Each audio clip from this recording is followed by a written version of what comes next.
Ladies and gentlemen, Colgate Dental Cream presents The Dennis Day Show, written by Frank Galen. With Dink Trout, Charles Dant in the orchestra, yours truly, Vern Smith, and starring our popular young singer in A Day in the Life of Dennis Day.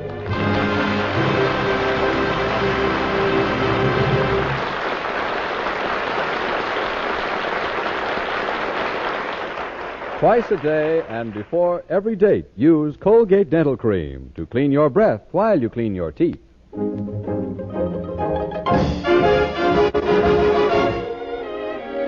Here's Dennis singing Linda. When I go to sleep, I never count sheep.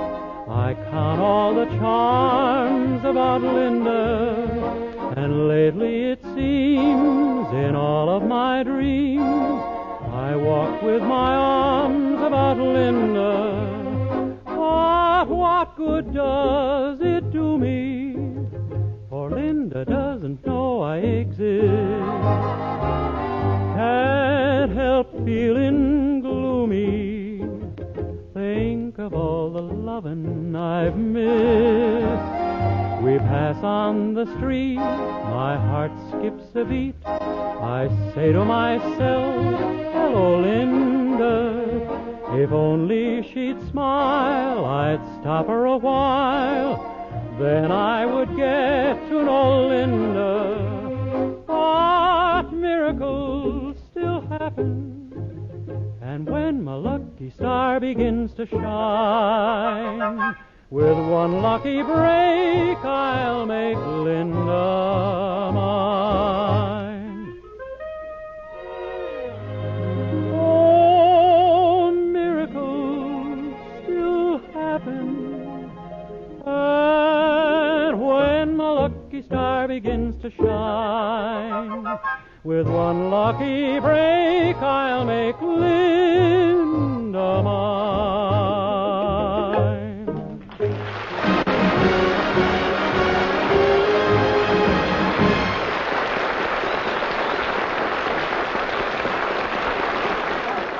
Colgate Dental Cream cleans your breath while it cleans your teeth. No other toothpaste does a better job of cleaning your teeth than Colgate Dental Cream. For Colgate Dental Cream has a safe polishing agent that cleans your teeth both gently and thoroughly, brings out their natural sparkle and beauty. And scientific tests prove that Colgate Dental Cream cleans your breath while it cleans your teeth. Yes, actual scientific tests prove conclusively that in 7 out of 10 cases, Colgate Dental Cream instantly stops unpleasing breath that originates in the mouth. Colgate Dental Cream is famous for its wonderful wake-up flavor, too. Nationwide tests of leading toothpastes prove that Colgate Dental Cream is preferred for flavor over other brands tested. So try Colgate Dental Cream to bring out the natural sparkle and beauty of your teeth for a wake-up flavor you'll thoroughly enjoy. And use Colgate Dental Cream twice a day and before every date to clean your breath while you clean your teeth.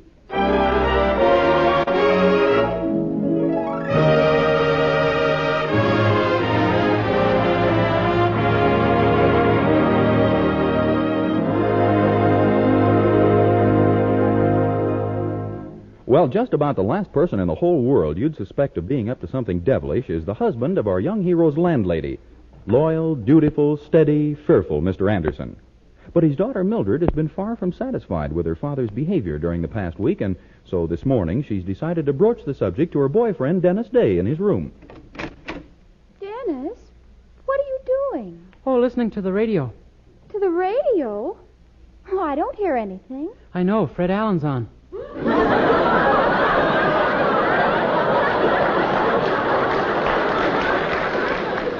Well, turn it off. I want to talk to you. Okay. Dennis, have you noticed anything odd or unusual about Dad lately? Your dad? No, Mildred, why? Well, he's been acting strangely all week. Gee, really? He hasn't been near Mother for whole days at a time. And besides that, he's been acting strangely, huh?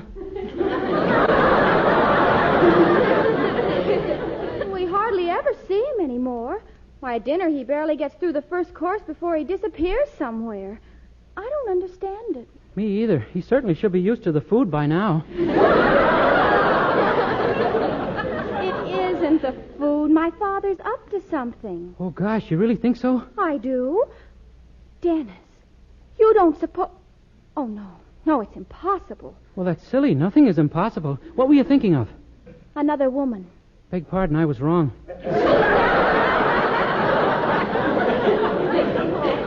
Of course, it's utterly fantastic. Ridiculous. Still... Yeah, it's spring, and you know what they say about young men and their fancy. But Dad's not a young man, Dennis. Well, sometimes even his type runs across something fancy.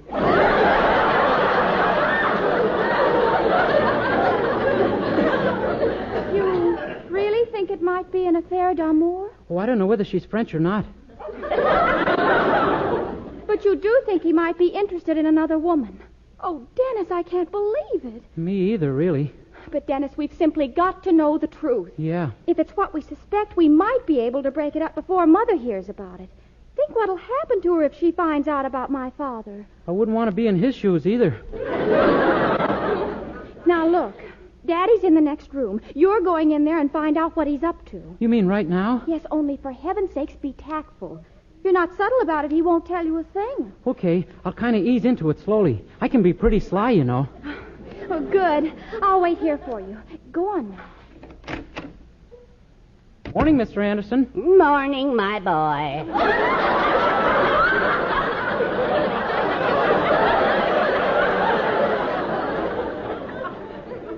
What do you think of the Russian situation, Mr. Anderson? The Russian situation? Why, it's pretty complicated. Yeah, and do you know that half the population of Russia is women? Naturally. How's your love life lately? My what? Mr. Anderson, I'm going to put my cards right on the table. I suspect you of going out with another woman. Dennis, have you ever seen me with another woman? No, sir. No. Have you ever heard me mention another woman's name or seen me even look at another woman at any time? No, sir. Well, then? Where are you hiding her?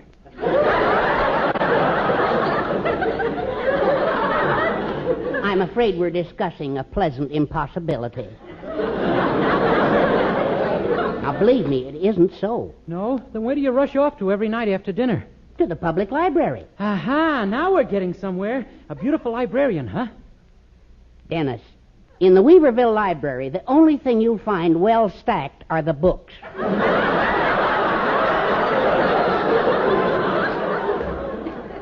Well, what do you do at the library then? Well, now, if you'll promise me to keep it a secret, I'll tell you. Oh, sure, I promise. All right. Now, I've been looking up some old newspaper files. You see, I've been writing a story. A story? That's right. I've already sent it to True Story magazine, and they want to publish it. Gee, what's it called?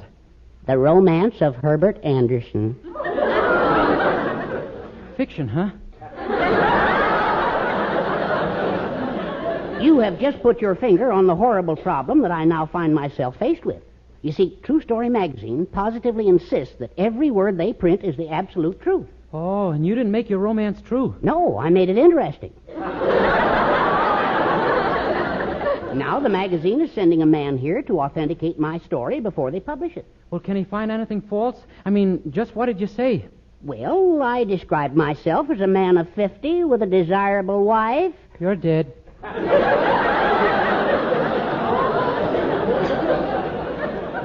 I could get by with that, but you see, as an added touch, I mentioned our children. Oh, one daughter could hardly be considered children, huh? Exactly. Well, maybe you could say it was a little mistake that you lost count. Well, hardly, because I described the other child in considerable detail. A boy, I said it was. A brilliant boy who less than a year ago had received his doctorate from Harvard. Gee, you are in a mess. When will this fellow from True Story be here? Well, this afternoon, according to the wire I got. This afternoon? Gosh, even if Mrs. Anderson presented you with a son right now, he could never get through Harvard in time. Well, not a hard school like Harvard, no. Well, let's not give up yet, Mr. Anderson. There's got to be a way out of this thing somehow. Oh, I hope so. Now, don't you worry. I've got a brain, and Mildred's got a brain, and between our two brains, she's sure to think of something.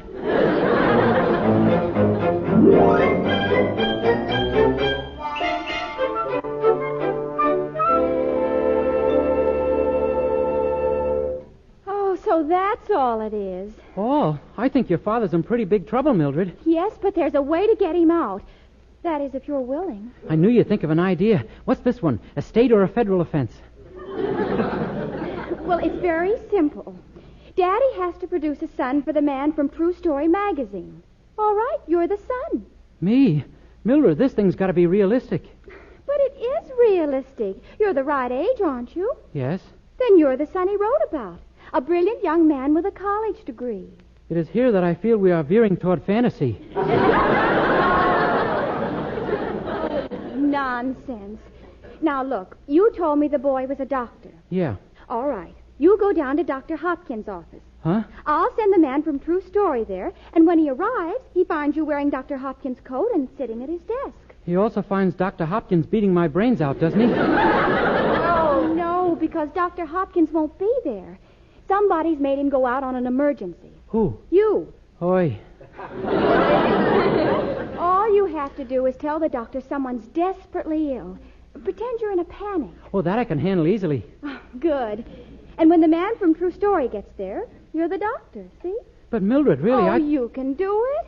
Forget right now about being a soda clerk and start thinking about your new career. I am. Goodbye, Willoughby's drugstore. Hello, Alcatraz.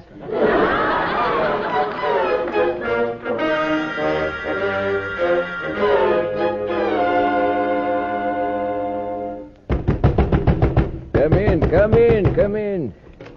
Dr. Hopkins, Dr. Hopkins. Yes, boy, what is it? An emergency, doctor. My sister. Your sister? Yeah, she's doubled up in agony. Her face has turned green, her teeth are falling out, and she's got a temperature of 109. What? Yeah, we think she's sick. Good gracious. Has she been in this condition long? Since January. January? Why'd you come to me now? Well, today she started to complain. Could you go right away, doctor? Yes, of course. What's the address? 120 Cedar Road. It's out in the middle of the woods, 10 miles from here. Good heavens. How could you have picked such an out-of-the-way spot? It wasn't easy. Gracious, I'd better call the hospital and have them drive me over in the ambulance. An ambulance? Of course. Yes. The driver will find the place. Doc, it's beautiful out. Why don't you walk? Don't be a fool. I'll go over to the hospital and pick up the ambulance there. And you stay here and watch the office for me till I get back, understand? Yes, sir. Gee, it worked like a charm. This must be one of my abnormal days. Oh, gosh, what do I do now? Maybe it's Mildred. Hello? Yes, this is Dr. Hopkins' office, but... What? Your wife is about to have a baby, and what should you do? Well, humor her, I guess. Let her have it.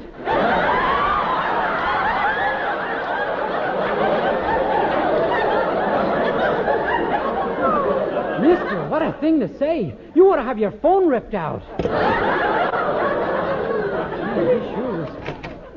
Did you get rid of the doctor? Yeah. The man from True Story's on his way down the hall. Uh-oh. Quick, put on that white coat and put the stethoscope around your neck. Hurry now. Okay.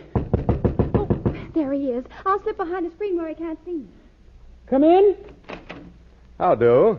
I'm Mr. Weems of True Story magazine. They told me I could find Mr. Anderson's son here. Yes, I'm Mr. Anderson's son. Dennis Day is the name. Dennis Day? Your father's name is Herbert Anderson and yours is Dennis Day? Yeah, he didn't want people to call me Junior. That explains your first name, but what about your last? Well, Daddy's a fellow takes no chances at all. Mm-hmm. Anyway, I want to welcome you to my office and assure you that... Your office? Sure. On the front door it says Dr. Hopkins. How come? Let's let that one ride, shall we? I may think of something later. Better come up with it now. I have a feeling I may not be here long. Well, I just bought Dr. Hopkins' practice, and I haven't had time to take his name off the door yet. Hey, pretty good, huh? But why did you buy a medical practice? Oh, you know me, the man in white. It says right in Dad's story that I got my doctorate a year ago. Yes, but your doctorate wasn't an M.D. It was a law degree from Harvard Law School. A law degree? You mean I'm a... Try to guess. A lawyer? Good boy. Yeah, of course I'm a lawyer. I was just having a little joke, that's all. Pretty funny, don't you think? You bet, yes, sir. If you're a lawyer, why have you got on that white coat with a stethoscope around your neck? Oh, that's easy. When I chase ambulances, I like to dress for it. I see. And all this equipment? What would a lawyer want with an X-ray machine? Oh, you'd be surprised how it turns up the hidden clauses in contracts. And I suppose you use that examination table when you examine witnesses. Yeah, it helps me weed out the habeas corpuses from the corpus delicti. This is kind of fun, isn't it?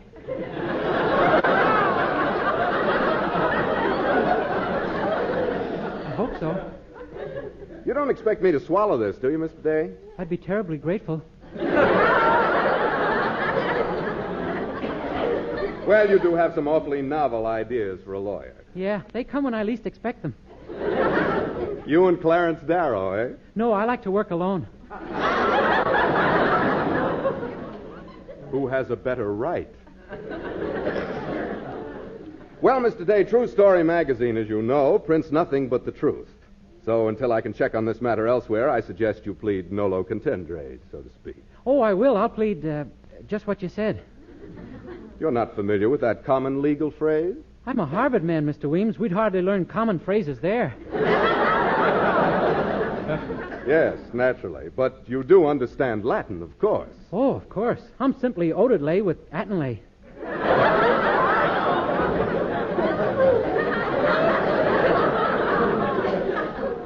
You are indeed loaded with something or other. Well, goodbye, Mr. Day. Let's not do it again real soon, shall we? Dennis, is he gone? Yeah. You know something, Mildred? I have a feeling he didn't believe a word I said. I'm afraid you're right. But there's nothing we can do now but hope for the best. Don't lose confidence. Oh, I won't. But just in case, when you get home tonight, would you bake me a cake with a file in it? Oh, no, Dennis, you must. Uh-oh, he's back again. Quick, behind the screen. Okay. Come in. Now, look, Mr. Weems, Stand still, Doc. This ain't a water pistol I got in my hand. I need a doctor. But... You're coming with me, Doc. The boss needs you fast, and he needs you bad. A car just went past him, and now he's got 2 bullets in his stomach. Gosh, I realize that drivers are always thinking up new things to do to pedestrians, but... Come on, get your things on, Doc. I ain't fooling. No, wait. You're making a mistake. I'm not a doctor. No?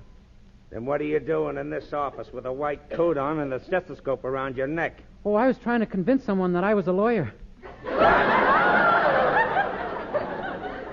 Sounds weak, huh? Doc, I'm warning you for the last time. The boss needs someone to pick those bullets out of him. And if I refuse? You go anyway. Then you and the boss can pick the bullets out of each other. I see what you mean. You're an excellent salesman. Thank you. Now, are you coming? Yes, sir, only, what if I weren't a doctor? I'd blow your brains out, mister. Call me Doc.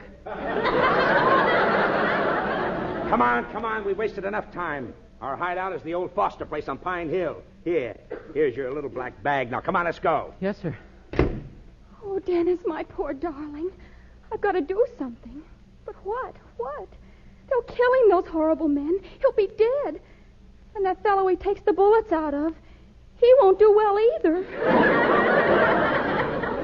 Oh, I just got to do something. The Foster place on Pine Hill.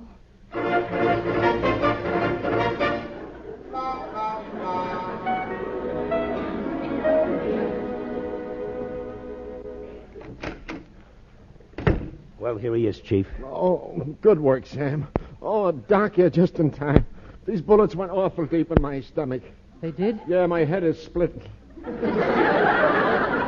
Boy, that is deep. You better get right to work, Doc. I can't stand this pain much longer. Look, mister, at the risk of my life, there's something I got to tell you. Shut up, you, and get busy if you want to live. Now, take his pulse. Huh? You heard me. Take his pulse. Really, I don't think we should remove it in his condition.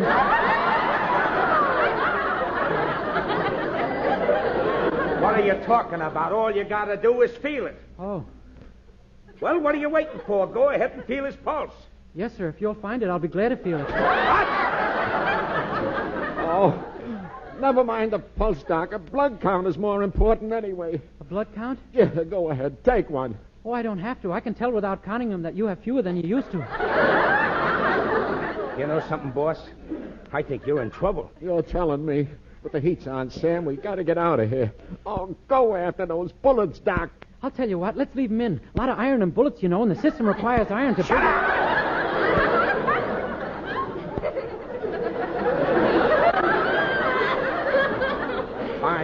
A fine time to be making jokes.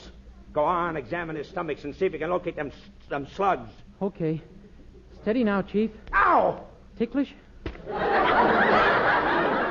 fool! He can't stand that.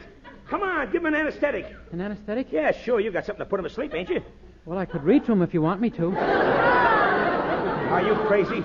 You must have brought some ether with you in that bag. Let me see. Yeah, sure. Here it is. Gee, I'm glad I remembered. Okay.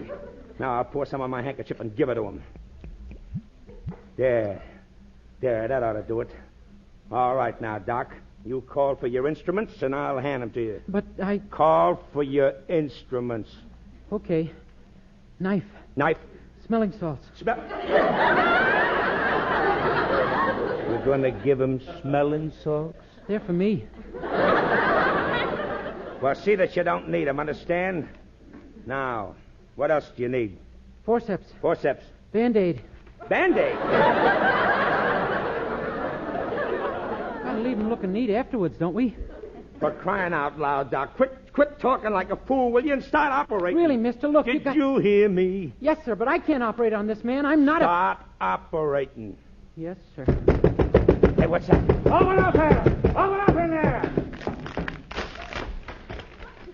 Okay, you. Stand where you are and get your hands up. The cops. Gee, just like David Harding, counter-spy. Dennis, are you all right? Mildred and Mr. Weems. Sure, I'm all right. Well, what do you know? Sam McNulty and Scarface Fudnick. We've been wanting these boys a long time. Congratulations, Doc. Well, so you've given up law and taken to medicine again, eh, Mr. Day? Gee, Mr. Weems, I bet you think I'm flighty, don't you? He knows you aren't a lawyer, Dennis, or even Daddy's son. Yes, and of course we can't use Mr. Anderson's story. Oh? But it's quite possible that we can print the story of how you captured these gangsters single-handed. Gosh, really? Yes, only remember, Mr. Day, this is True Story Magazine.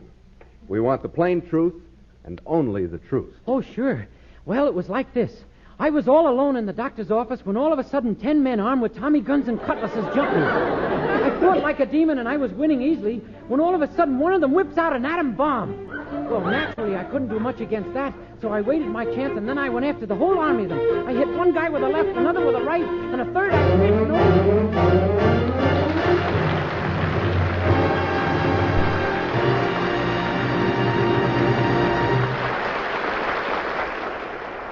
No, the story of how Dennis Day routed the gangsters will not be found in True Story magazine. But the story of Dennis's life, entitled Okay, I'll Talk, definitely is in the current issue. True Story magazine on sale at all newsstands. Dennis Day will be back in just a moment with a song. But first, here's a fact worth knowing. Colgate Dental Cream cleans your breath while it cleans your teeth. And that's important, as our Colgate players are going to demonstrate for you.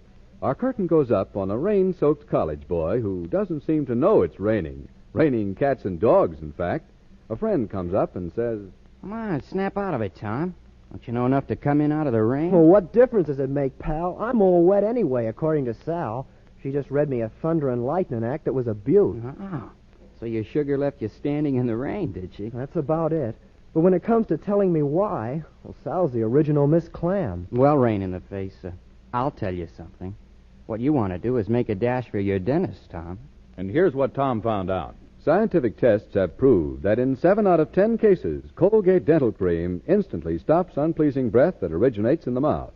What's more, Colgate Dental Cream's safe polishing agent brings out the natural sparkle of your teeth, cleans them thoroughly and safely. Yes, Colgate Dental Cream cleans your breath while it cleans your teeth. And Colgate Dental Cream is famous for its wonderful wake-up flavor, too.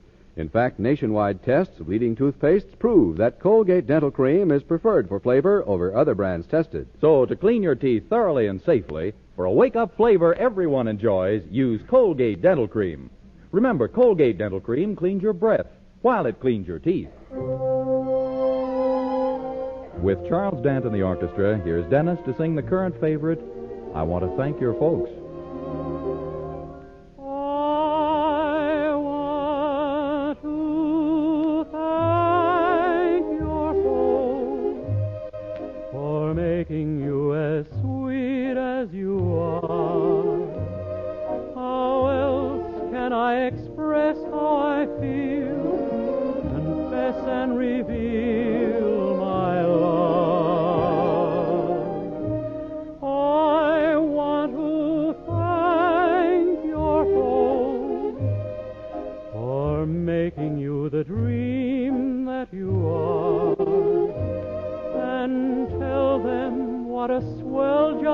I've done of raising the one I love. Do you recall the birthday party they gave you when we were just a couple of kids? Well, suppose they hadn't thought of inviting me to see what I have missed. And here's my thanks to you for making all my love dreams come true. But, darling, to be perfectly frank, I really must thank your folks. Do you recall the birthday party they gave you when we were just a couple of kids? Well, suppose they hadn't thought of inviting me to see what I have missed.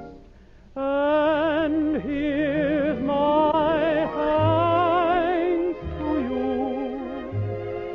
for making all my love dreams come true. But, darling, to be perfectly frank, I really must thank your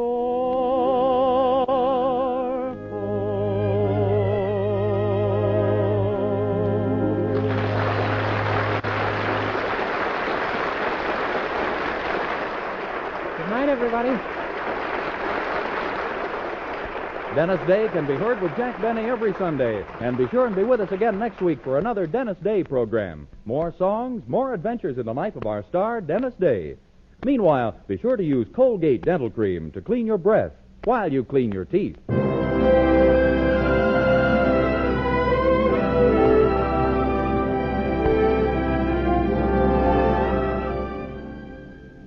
Lovely Joan Bennett is another famous Hollywood star to rave over Cashmere Bouquet Beau Cake, the new cake makeup sensation. Joan Bennett says, "I'm wild over Cashmere Bouquet Beau Cake. So clever, so practical, with a makeup sponge in its own moisture-proof compartment right in the compact." Yes, Cashmere Bouquet Beau Cake, for the first time, brings you the makeup sponge right inside the case. Buy the new cake makeup sensation, Cashmere Bouquet Beau Cake, at cosmetic counters today.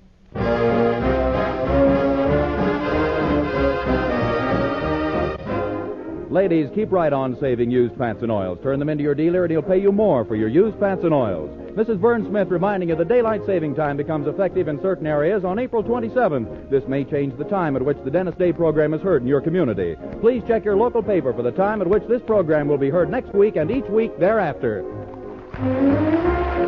This is NBC, the national broadcasting company.